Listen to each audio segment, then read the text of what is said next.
What is going on, everybody?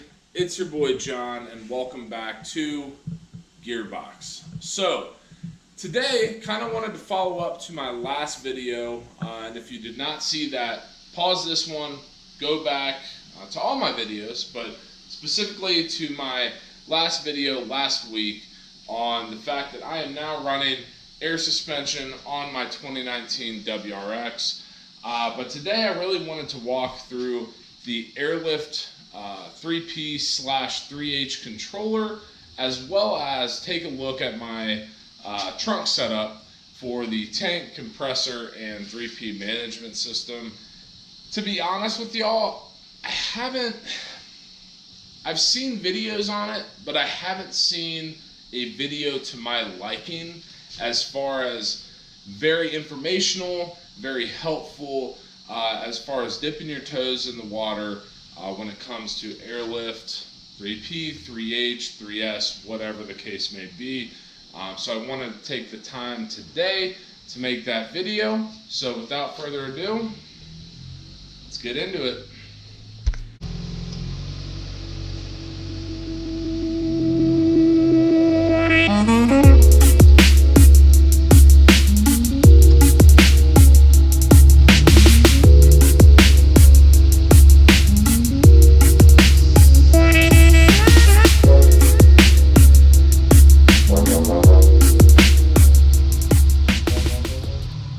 Alright y'all, so first things first, let's go ahead and just knock out the trunk setup here. Once again, if you did watch my last video, you do know that this is a temporary setup, but just for the sake of going over it, let's go ahead and go over it. So let's go ahead, we shall get the keys out here and go in here. So, obviously, trunk setups are huge when it comes to the air suspension setup. So right here, we have the air tank. Right next to that, we have a single Air compressor. And then right next to that, we do have the Airlift Performance 3P setup. Now, if you are new to air suspension, you might be asking yourself, what do all these acronyms and three whatever mean? 3P basically stands for, in very simple terms, 3 pressure. So this is a pressure-based setup. What I mean by that is when you go to your ride height, so right now I'm aired out, so it's 0 psi, 0 psi, 0 psi, and 0 psi. But when you go to, for example, ride height, which I'll get into, I run 76 psi in the front two, so the front of the car, and then about 65 psi in the rear. This differs from the 3H setup, which for all intents and purposes stands for 3 height. So the only difference, it is a 3P setup with height sensors. So you basically calibrate the system, and it's got these little plastic pieces, and you switch a couple configurations on the controller, and it'll say, okay, you are at 1.5 inches of ride height, or you are at 2.2 inches of ride height. It's based on the pressure system, but the pressure sensors obviously are going to tell you the pressure that is involved with your current ride height. So like I said, this is the 3P system. Need to take off this little tag as I was laying out the the wiring harness and everything, but pretty standard. I'll probably end up moving this and this and tucking it back there somewhere. But for right now, as I just swallow a fly, what the fuck? Damn. For right now, it's fine. Main thing I carry in the summer, spring, and fall are my golf bags, my golf bag right there.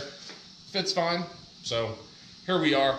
But just thought I would show you that. But right now, let's go ahead, get in the car. We'll start her up. And we'll go over the presets and just the overall settings of the controller, because once again, I just feel like there's never been a good video out there about that. So let's go ahead and knock her out. All right, guys, so obviously we are in the car now, and once again, I do apologize for my jank setup. At this point, I've got the wires running basically behind the steering column here, going into this middle cubby, and we bring out the controller here. So right now, I did go ahead and get it to my ride height, and just right off the bat, how to operate this controller, because when I first got it, I didn't know what the hell I was doing. Go ahead and click it, and you'll see your ride height, and then double click it to get there. Obviously, I am at my ride height now. If you just heard the 2 or 3 little pops in the back, those are the actual airlines popping, saying, hey, you're at your ride height. So 76 PSI in the front, and 63 PSI in the rear. I apologize for it not focusing. Now from there, obviously you have 4 more buttons to play with. The bottom button here, obviously going to be air out.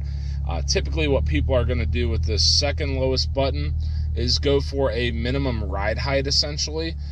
So if you're going into a car show or whatever, or even if you're shooting highway rollers and you're going in a straight line, once again, in a straight line, and want to look essentially aired out, go ahead and do this.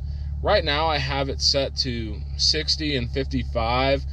Haven't really toyed around with it a whole lot, to be honest with y'all, but it's a safe ride height. I'm sure I could go lower, but here we are, right?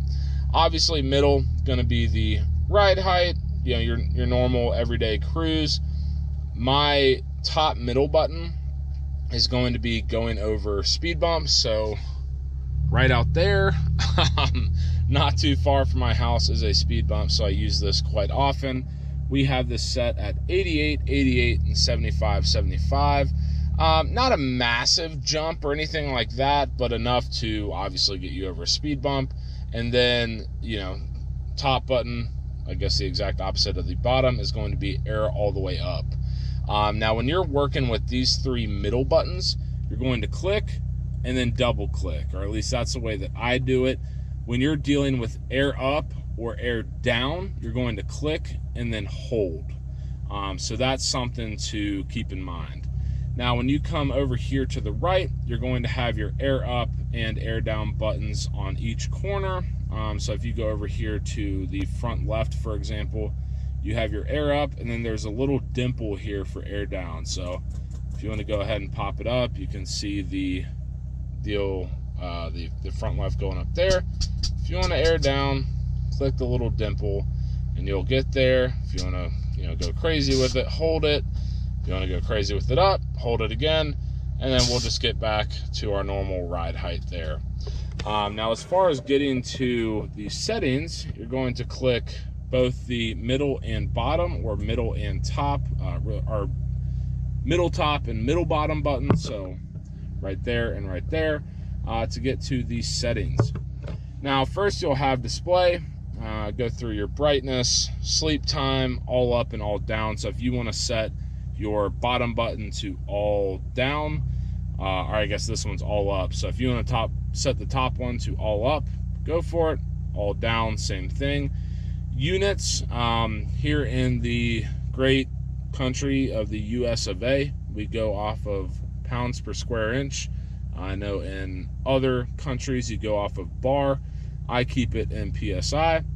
And then language, if you don't know what language means, then probably go look at, I don't know, a different video. Next we go to operation. Rise on start. This is something that I have had issues with, not gonna lie. So basically what this is when you turn your ignition key, it will automatically raise. I have this on off for a couple reasons. One is when it would rise on start, I would not, basically it wouldn't hit the correct ride height. And I don't know if that is because my air tank wasn't filled up enough or whatever. Not sure. And something to keep in mind is as you are raising the car and your parking brake is engaged, it's going to, I mean, the wheels are going to move and your parking brake is going to try to stop them. So just something to keep in mind there. Preset, maintain, go ahead and maintain the presets when you turn the car on, turn the car off. Pretty simple. Pressure versus height. This is where it differs. I'm running the 3P system, as I mentioned earlier, 3 pressure. So I'm going to run pressure. If you are running the 3H and you do have the height sensors, go to height. I guarantee you that's going to be a little bit better. Axle equalization. It sounds beneficial, so I have it on. Show mode. Don't even know what this is. Provides operation with ignition off for 1 ignition cycle, whatever, and then Bluetooth pair. So for those who do not know, the 3P and 3H system have a phone app that basically mirrors this entire controller here. I do have it set up, but it's the same thing, so why show it? Setup, sensor tool, compressor, minimum battery voltage. You really don't need to mess with these. Calibration, when you are new to the system and want to calibrate it to your car, click through calibrate. It'll ask you a couple questions, and then the car will start going up and down without you touching shit, and it's good. And then last but not least, we have about. So you have your ECU code, display, serial number, etc., just to show that this is a legitimate system. All in all, pretty simple. Then when you want to get back to your pressures, click home, and here we are. So really, all in all, it's not difficult, but I do know, as I mentioned, that there really haven't been any good, solid videos on this. So I wanted to go over it and do that. Really, the main thing that I could never find is how to go up and how to go down. Click it, double click, and you're good. And now you can hear my compressor on in the background.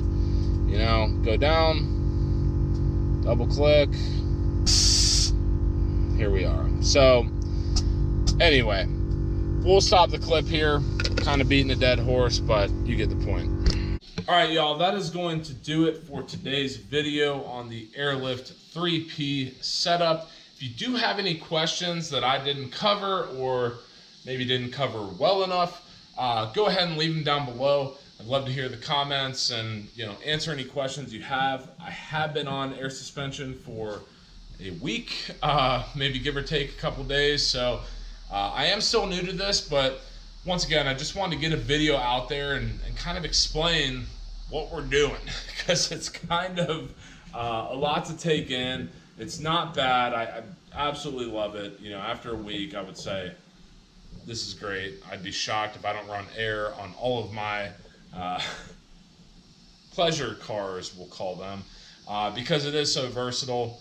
You can slam it, you can ride it, at normal height, and it can act like a coilover, and you can also act like you're a little stancy boy. But either way, guys, really appreciate you coming back to yet another video at Gearbox. As always, feel free to hit thumbs up, hit subscribe, hit the notification bell, and I will see you next time.